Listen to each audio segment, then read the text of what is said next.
Queridos amigos de Las Cosas Bien Hechas, ¿cómo están? Hoy quiero referirme a por qué elegí a Mozart como cortina musical de nuestro programa Clave Japón. Pues, Mozart, Japón, ¿qué tiene que ver? Bueno, quiero justificar que esto no es solamente una elección de gusto, ustedes saben que soy mozartiano, empedernido, incorregible, recalcitrante, pero bueno, más allá de eso hay motivos que justifican esta inclusión, que lo hacen que sea más allá, más importante que un mero capricho de gustos, ¿no? Bueno, básicamente voy a tener que hacer una introducción al porqué. Así que ténganme paciencia.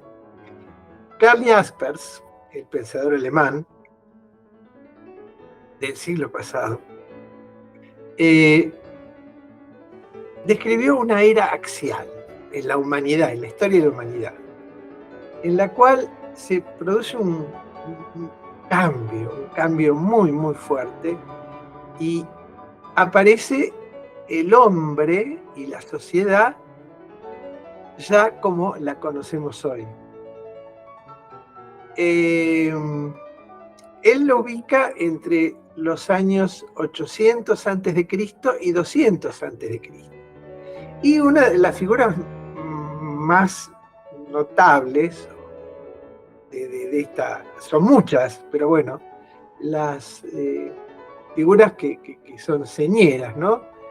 Serían, ¿no? En China, Confucio y Lao Tse; en la India, Buda, Siddhartha Gautama; en Occidente, Sócrates.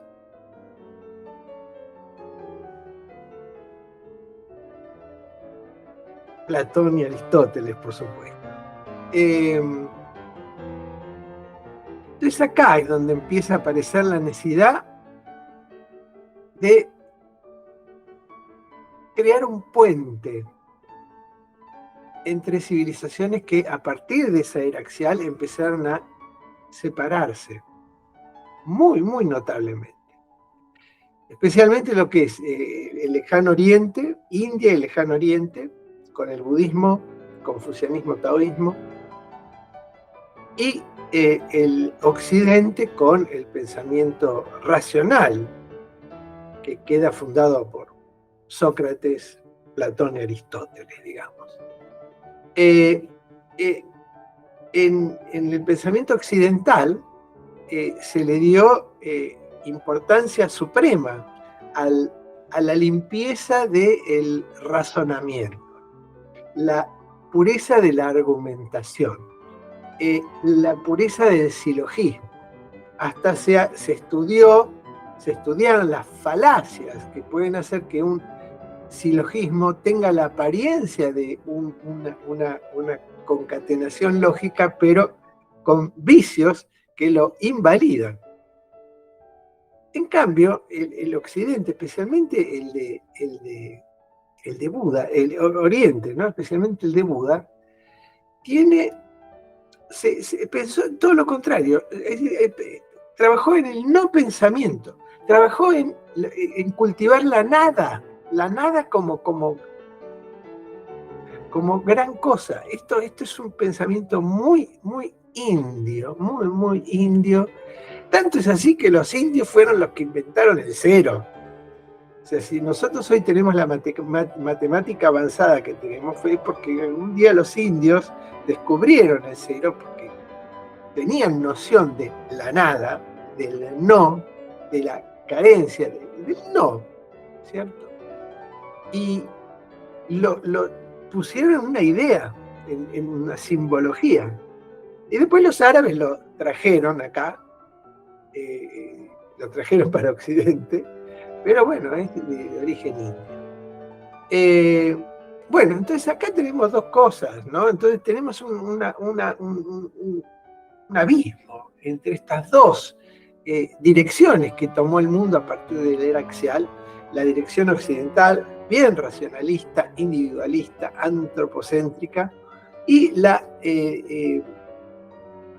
dimensión no racional o ultra racional del no pensamiento cultivado en el lejano oriente y en la India.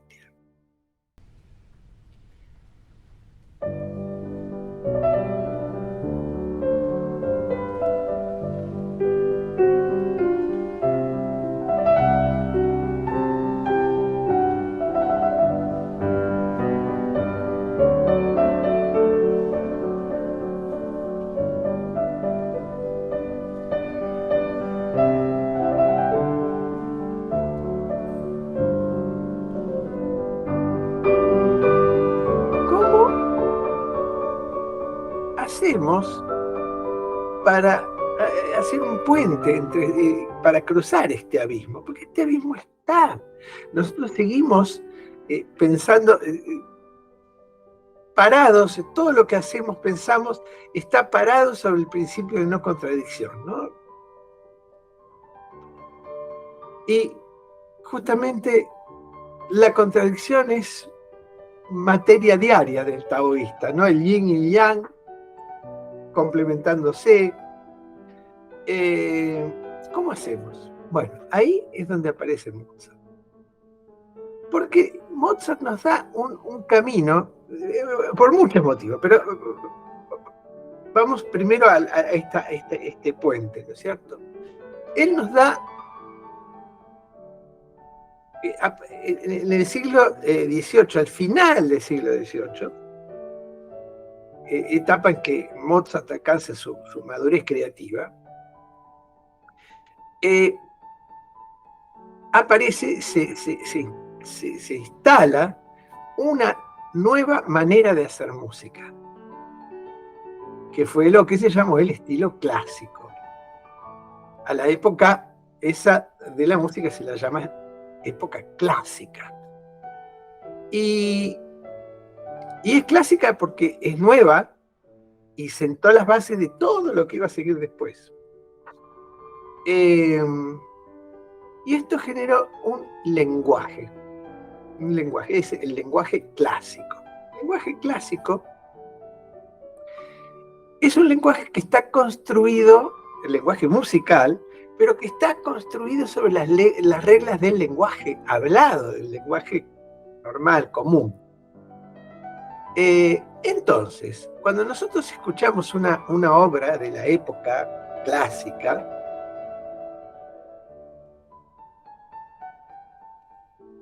ese lenguaje musical secuestra nuestro pensamiento, secuestra nuestro lenguaje y lo sustituye por este lenguaje musical. Ahora, ¿cuál es la gran diferencia y la virtud? Es que es un lenguaje, el lenguaje musical es un lenguaje sin lenguaje. Porque si bien ocupa nuestra mente, secuestra nuestra mente, como si fuera un pensamiento, no hay conceptos ahí, hay cero conceptos, nada. Entonces ese secuestro que hace la música de nuestro pensamiento es una de las grandes maneras de poder liberarnos de esta necesidad de pensar y de razonar y de argumentar. Así que allí es una manera que tenemos de acercarnos a ese mundo de la meditación, ese mundo de la contemplación, ese mundo de quitar las ideas de una manera natural, sin necesidad de tener que hacer disciplinas que a veces son complicadas, como el yoga o como la meditación zen, etc. Bueno, entonces ahí tenemos una primera razón. El lenguaje musical de Mozart es un lenguaje que secuestra nuestro pensamiento y nuestro lenguaje y lo despoja de contenidos conceptuales. Y quedan nada más que contenidos sensibles, ¿no? Sensaciones. Bueno, entonces ese es el primer punto. Pero hay más, hay más. Hay también, ustedes saben que Mozart, el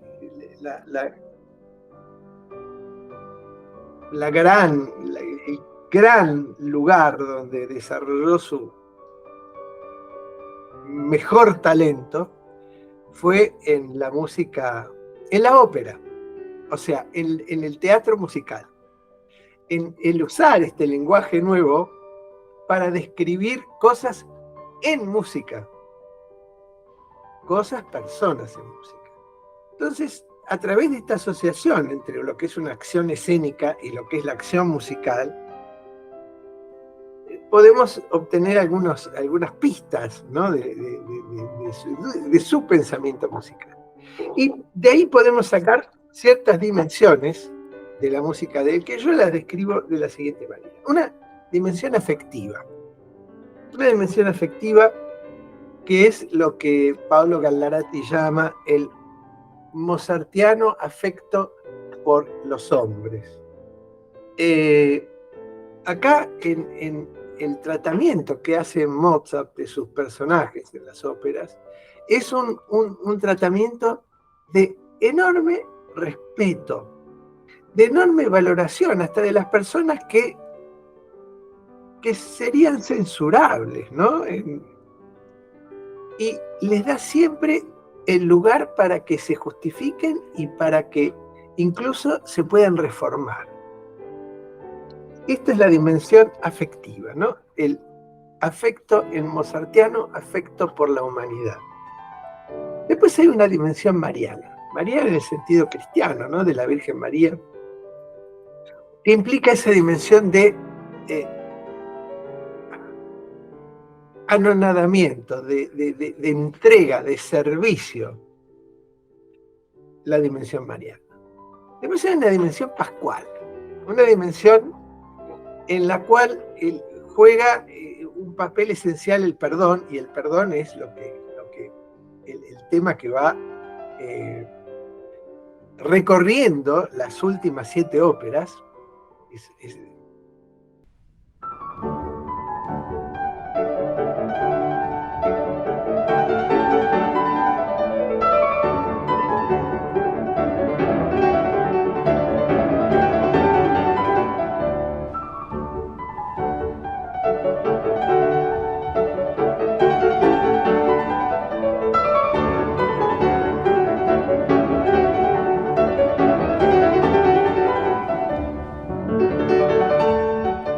Todas están basadas en el perdón, y el crecimiento que hace Mozart alrededor de esta idea del perdón es maravilloso. Pascual porque es a través de violar el amor por una persona, ¿no?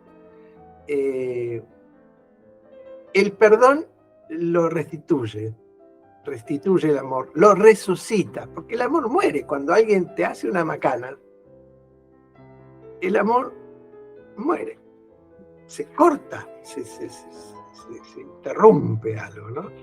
Entonces, a través de ese mecanismo del perdón, resucita. Entonces ahí está la muerte y la resurrección de Pascual, que es una obsesión en Mozart.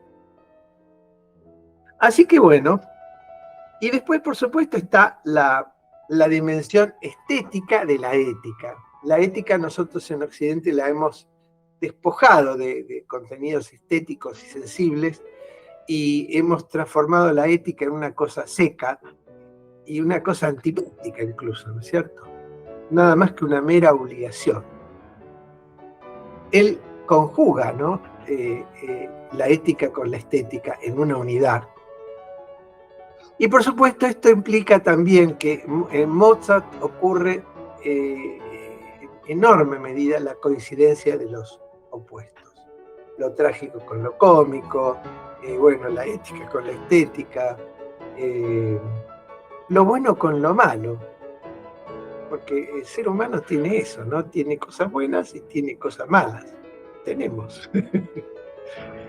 Él lo ve, no lo niega, lo asume, los pone juntos y los hace brillar en esa no negación del aspecto negativo que podemos tener. Así que bueno, por todos estos motivos, Mozart es un camino posible que tenemos para intentar salvar esta brecha tremenda que hay entre el pensamiento occidental y el pensamiento oriental, y especialmente el pensamiento japonés. Espero que esta justificación de Mozart sea de interés y entretenida para ustedes. Un abrazo.